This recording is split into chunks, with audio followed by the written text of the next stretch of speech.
Good afternoon, Dr. Adderley. Good afternoon, fellow colleagues. We are the members of Group 5, 411, Nursing Complex Situations. Our group consists of 5 members.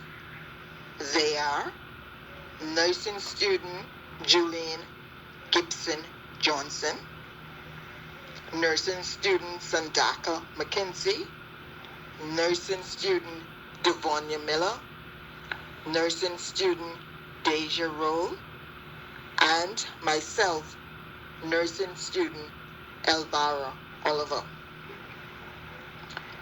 Today, we will be presenting to you the topic dialysis. We will begin this presentation with the objectives and a brief introduction done by nursing student Devonia Miller. It's obviously very important. Unfortunately, some people lose their kidney function. It's either due to chronic illnesses. The most common form of chronic kidney disease in America is diabetic kidney disease. In addition to that, people lose their kidney function acutely, suddenly, due to a catastrophic illness or some intermittent reversible illness. When that happens, people need acute dialysis as a life-saving treatment to allow them to have a reversible of their acute medical problems and survive. The dialysis is typically done either in the intensive care unit or here in the inpatient dialysis clinic at Piedmont Hospital. Often dialysis is a bridge to transplantation, and people on dialysis are often on the kidney transplant waiting list, and hopefully at one point in the future will get a kidney transplant either from a family member or a loved one, or alternatively through the deceased donor kidney waiting list. Dialysis is done typically in 2 different ways. The most common way it's done is a treatment called hemodialysis. Hemo refers to blood. So in this treatment, blood is removed from the body, treated through a dialysis kidney filter, and then returned back to the body. People on this treatment can have a normal daily lifestyle. They are able to participate in their normal daily family activities. A lot of people on this treatment can go to work on a regular basis and are able to have a good quality of life. The second form of dialysis is called peritoneal dialysis. So peritoneal dialysis, it allows people to do the dialysis treatments in their own home. The treatment involves using your own body, using the peritoneal cavity to do the dialysis. Fluid in the peritoneal membrane can be exchanged to remove kidney poisons and extra fluid, and therefore allows the individual to replace their kidney function and restores them to good health and normal daily activities. This is currently our case study by Miller. The patient's initial CW, a 63-year-old male admitted in ICU due to confusion, decreased oxygen, production of white secretion from the tracheostomy site, shortness of breath, decreased appetite, and seizures. He was diagnosed with hospital-acquired pneumonia, end-stage renal disease, on hemodialysis, fluid overload, anoxic brain injury, seizures, and community-acquired pneumonia. Past medical history: hypertension, 2016, obstructive sleep apnea, end-stage renal disease, 2017. Past surgical history: tracheostomy and left femoral perm catheter, 2016. Social history: he discontinued smoking 30 years ago and alcohol drinking 15 years ago. He's currently on Lesotho, Clexine, Nexium, Mucomis, Dilantin, artificial teardrop, zinc oxide, folic acid, B-complex, fluconazole, and many others. There are 2 types of dialysis: hemodialysis and peritoneal dialysis. In hemodialysis, 2 thin needles are inserted into the 80th fistula or graft, which is used to filter the patient's blood. When this is done, a needle will remove the blood and transfer it into the dialysis machine, which is called a dialyzer.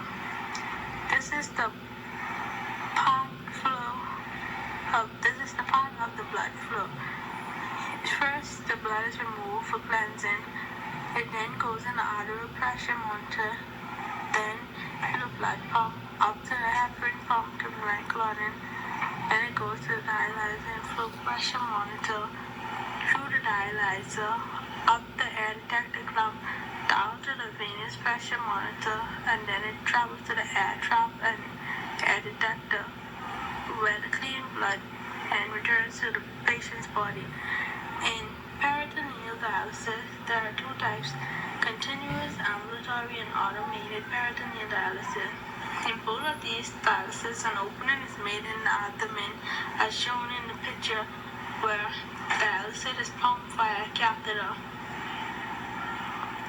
However, continuous ambulatory peritoneal dialysis requires some more equipment, such as a bag containing dialysate fluid, an empty bag to collect waste products, and some tubing and clips to secure both bags to the catheter and a real stand, as shown in the picture.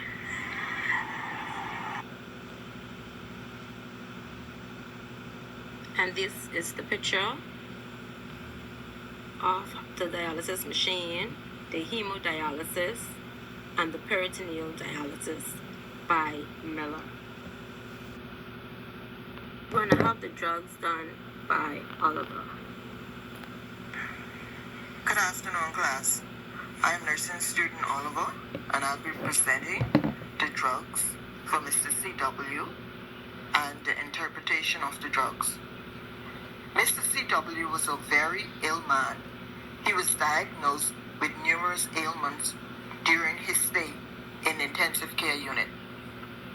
Diagnosed with type 2 respiratory failure, hospital-acquired pneumonia, end-stage renal disease, anoxic brain injury, fluid overload, seizure, community-acquired pneumonia. He was placed on many medication, but today I will be focusing on few of the drugs prescribed for him during his stay in intensive care unit. He was placed on hydralazine or Bidil, 10 milligram intravenous when needed. He was also placed on amantadine or Symetrol, 100 milligrams per oral, twice daily. These are the other drugs the patient was placed on. Nursing assessment by nursing student Mackenzie. Nursing assessment. When we look at the observational assessment, it was noted that the patient was breathing off a mechanical ventilation. The patient was intubated due to respiratory failure, and a tracheostomy was instituted. The ventilator mode was spontaneous, set on spontaneous. The patient's vent rate was set at 6.0. PEEP 5 and FiO2 was 25%. The vital signs indicated that the patient's temperature were 97.5%, 97.7 degrees Fahrenheit, oxygen saturation 97%, glucose 144 mg/dL, blood pressure 188/90 mmHg. The patient was also on fluid management, normal saline, infusing at 10 milliliters an hour. The patient was placed on feeding tube. He was infusing Nepro at 40 milliliters an hour. He also had a right subclavian for infusing the normal saline and a femoral perm catheter for hemodialysis, which the hemodialysis replaced like 10 to 50% of the patient's normal kidney function. The patient's urine was also assessed and appeared cloudy in color. The patient also had bodily and mouth odor. The abdomen was rounded and obese. The patient's skin color was dark and evenly distributed. Upper and lower extremities were swollen, and breathing was on the use of accessory muscles. The patient appeared heavily sedated and unresponsive to voice, command, or stimulation. The patient was on bed rest. The patient also suffered from impaired skin integrity and rash located on the groin area. Pressure also located on the left leg and sacrum that made the spine visible. The dressing was dry and intact. Okay, for the therapeutic management, the patient was placed on several medications like calcium and vitamins to promote bone strength, and medication to treat the cause of the end-stage renal disease, like his hypertension, diabetes, and to treat the symptoms and control the cause. The patient was also placed on a diet of Nepro infusing at 10 milliliters an hour. And the patient was also on hemodialysis, which was done at the patient's bedside. And the patient received this several times within 1 week. We're going to have the complete blood count by Deja Rule. This was also taken between January 19 and February 21st. On the 3rd of February and the 27th of January, the patient's white blood cells were slightly elevated. This may have been because the body was trying to fight off an infection. His red blood cells is low between these days because the kidney was not making enough erythropoietin. Erythropoietin is a hormone used to help form red blood cells. His hemoglobin and MCV was low, and this may have been because the patient was anemic. The patient may have been anemic because the loss of blood during hemodialysis. The platelets was normal. And this presentation was done. Now we're going to have the medical management and diagnostic by nursing student Johnson. My name is Julian Johnson, and today I will be presenting on the medical management and the diagnostic of kidney disease. According to Erden et al. 2014, he proposes that the medical management focuses on prevention, compensation for deterioration of the kidney function. And today I will be presenting on the medical management and the diagnostic used in a patient with chronic kidney disease. According to Erden et al. 2014, he proposes that the medical management focuses on prevention, compensation for deterioration of the kidney function, and regeneration of kidney functional capacity. One of the first things you want to do in a patient with end-stage renal failure is you want to manage the comorbid conditions, and one of which is controlling hypertension. Restrictions below 0.8 grams per kilogram per day should be accompanied by regular and close dietary supervision to avoid real risk of malnutrition in chronic kidney disease patients. With removal, diuretics should be used to stimulate the urine output to prevent retention of water, solutes, and potential toxins in the circulation, and prompt measures to decrease their levels. For instance, antibiotics, which are used to treat strep or bacterial infection.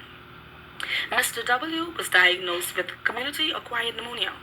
He was maintained on amantadine 100 milligrams per oral twice a day and meropenem 50 milligrams intravenously, which was used to treat the respiratory infection. You want to treat the kidney failure. There are other alternatives that can be considered, which are renal replacement therapy, hemodialysis, or hemofiltration, particularly if volume overload exacerbates pulmonary edema or heart failure. The diagnostic tests are used to detect your kidney function and to determine what stage kidney disease you have. Health history. The first thing you want to do is obtain a health history. Next is the laboratory abnormalities, one of which was the patient's bun and creatinine levels, which was 9.71, suggestive of renal damage, which may cause a reduction and reabsorption of bun.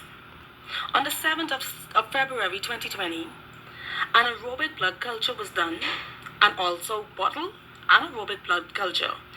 An imaging test was done on the 5th of February 2020, an electroencephalogram. It was discovered that there was significant electrical activity noted, suggesting a diffuse encephalopathy of metabolic degenerative vascular origin. The electrical activity may have compromise. And lastly, an ECG, which indicated sinus tachycardia. This was due to the community-acquired pneumonia. Now come to the end of our presentation, and we will truly like to thank you very much for your undivided attention. We hope that the presentation was a very learned and informative one. On behalf of Group 5 and nursing student Johnson, Miller, McKinsey, Roll, and Oliver, we truly like to thank you. The end.